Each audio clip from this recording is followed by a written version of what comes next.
প্রায় 10,000-এরও বেশি মানুষ আজকে এখানে সমবেত হয়েছিলেন। বিএনপি জামাত দেখে যাও, 10 সহস্রাধিক মানুষ শুধুমাত্র 5টা ইউনিয়ন থেকে। আমরা আমাদের শক্তি প্রদর্শন করে যাচ্ছি, আমরা আমাদের জনসমর্থন প্রদর্শন করে যাচ্ছি। ইনশাল্লাহ আগামী নির্বাচনে জননেত্রী শেখ হাসিনাকে 5মবারের মতো প্রধানমন্ত্রী, টানা 4থবারের মতো প্রধানমন্ত্রী করে তারপরে আমরা সকলে ঘরে ফিরে যাব। আছেন না আপনারা সবাই? ভাই আছেন তো সবাই?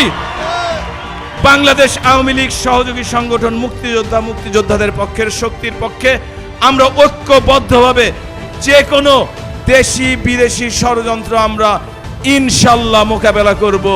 সুখে থাকতে হলে, শান্তিতে থাকতে হলে, স্বস্তিতে থাকতে হলে নৌকা মার্কায় ভোট চাই। নৌকা মার্কাকে ইনশাল্লাহ আগামী নির্বাচনে আছেন আপনারা? আছেন আপনারা সাথে? 15টি বছর ধরে জননেত্রী শেখ হাসিনার নেতৃত্বে আমরা উন্নয়ন করেছি। আমরা শত শত মাইল রাস্তা করেছি এলজিডির মাধ্যমে। প্রত্যেকটি প্রাইমারি স্কুলে বিল্ডিং করে দিয়েছি। আমরা প্রতিটা হাই স্কুল কলেজে বিল্ডিং করে দিয়েছি। শিক্ষকদের এমপিওভুক্ত করেছি। আমরা ছাত্রছাত্রীদের বিনামূল্যে বই দেই, তাদের বাবা মায়ের মোবাইলে উপবৃত্তির টাকা যায়। আমরা কোটি মানুষকে ভাতা দেই এই সরকারের পক্ষ থেকে। আমরা সরকারি হসপিটাল তৈরি করি। আমরা জনগণের স্বাস্থ্য সেবার দিকে চেষ্টা করি। আমরা শিল্প পার্ক করি, আমরা অর্থনৈতিক অঞ্চল করি, মানুষের জীবন সহজ করার জন্য, কর্মসংস্থান সৃষ্টি করার জন্য আমরা এই কাজগুলো করি। মানুষ যাতে ভালো থাকে, শান্তিতে থাকে, সুখে থাকে, এই জন্য এই কাজগুলো করি।